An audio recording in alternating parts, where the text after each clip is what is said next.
Frosty. Hey, everybody, Dave here. Hope you're having an awesome day. So, I was just at Wendy's the other day, and when you're there, you got to get a Frosty. And I don't need a huge Frosty, so I just got one of those little Frosty minis. It's like the kid size. And I was eating this thing, and of course, you dip your french fries in it. And as I was eating, I was like, wait a minute, look at this thing. That is really cool. That looks like a robot head to me, almost like the DO from Star Wars. So, I thought, I want to make something out of this. So, come on, let's do it.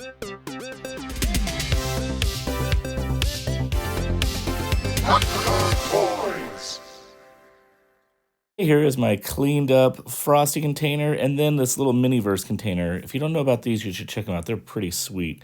My daughter got this, so I'm just reusing that.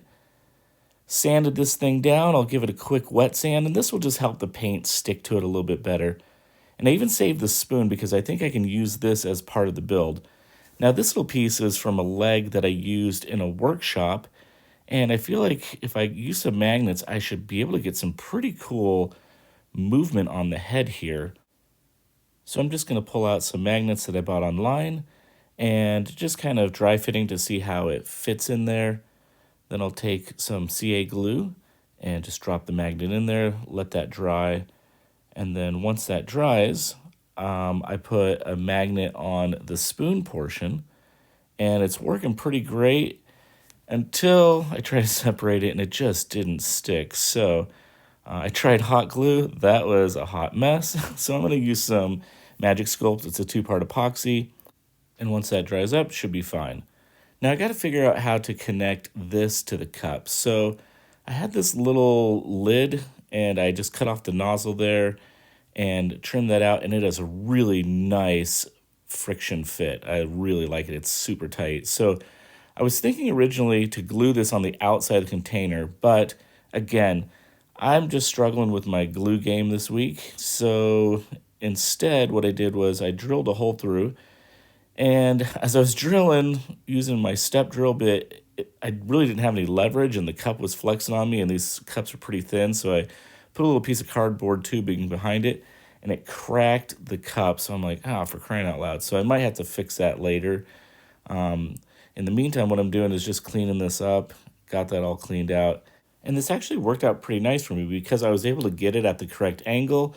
And really all I have to do is I can hot glue it from the backside, and I just hot glued the heebie-jeebies out of this thing. I mean, I put a ton on there. Once it dried, I had a super nice fit, and that's working really great.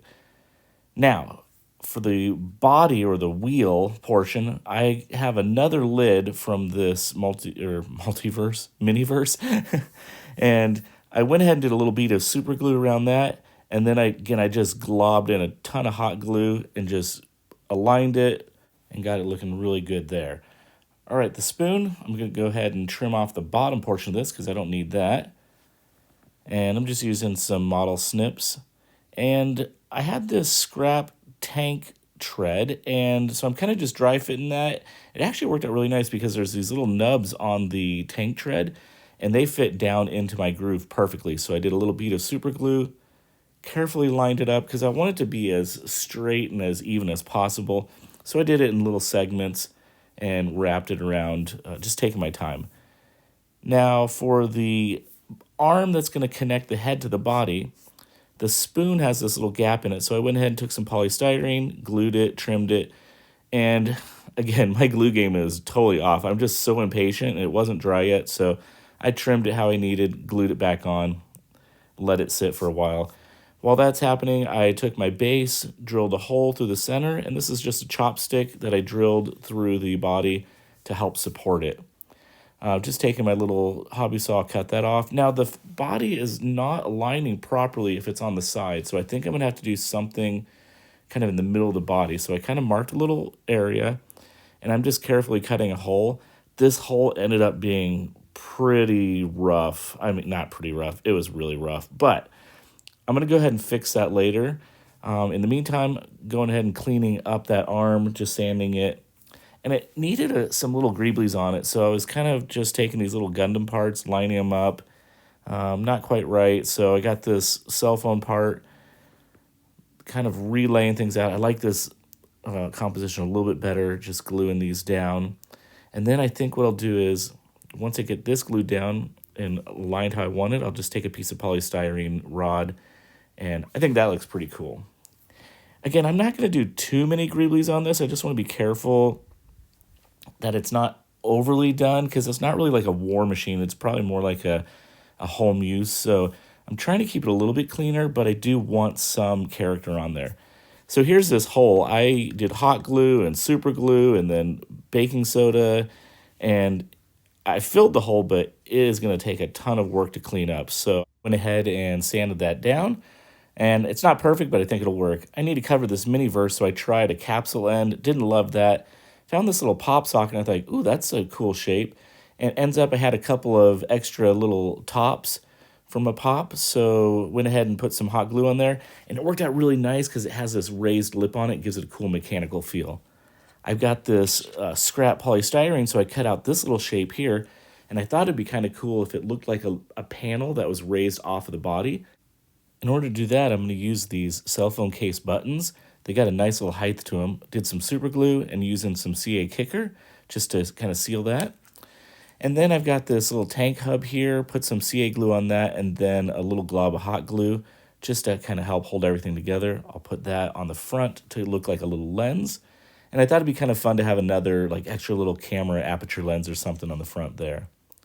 Here's another little piece of polystyrene. What I'm doing is scribing some panel lines in that, and that'll give it a little bit of dimension. Taking some thin set glue and gluing that down, a couple little daubs of CA glue, and then we'll put some little beads to look as if rivets are holding this onto the body. Adding a couple little greeblies there and another little greebly on the back. Went ahead and primed that, and it was looking pretty good, but then I saw that crack, and I was like, oh yeah, I got to fix that. So I think what I'm going to do is I'm just going to take this polystyrene, and I'll glue it down. I actually have a little strip of glue on there right now, and I'm just going to set this down. I used one more little cell phone case button to kind of act as a little end for that. And then I went with a teal paint job. I think it looks pretty cool. And then I wanted to do this kind of like orangish yellow accent. Went ahead and masked off the hubs there and painted those that yellowish orange as well. A couple little coats with the airbrush. Peeling off the masking tape is always like Christmas and looking pretty cool. Went ahead and peeled off the tape. Now I got a little bit of overspray, no big deal. I'm going to touch that up with black. And I ended up painting the bottom portion of this black as well, just to kind of hide that. And then I'll get that glued into place. And I really like how it's raised off of the body. I think it gives a nice kind of cool panel feel to it. Doing a couple little extra accent colors here, some silver, and then I'll do some chipping. I've done this a lot in my videos, so don't need to go into detail on this, but just running the paint along the edge. I got some decals that I made.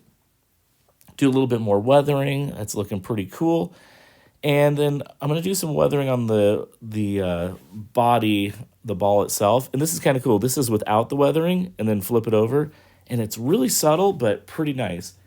Now, I love to do dark washes on my builds, but on this one, I think I'm going to do a little bit more careful and a little bit more strategic, because I don't want this to be like totally grunged out. I think a little bit of wear is nice, but not too much. I'm going to go ahead and paint up the base black here. I'm going to do a little bit more weathering with some powders and stuff, but I think I'm going to call this one done. Okay, so always keep your eye out for that junk that could turn into something amazing. I mean, this turned out pretty sweet. I always struggle with the balance of how many greeblies do I put on it, how much weathering do I do.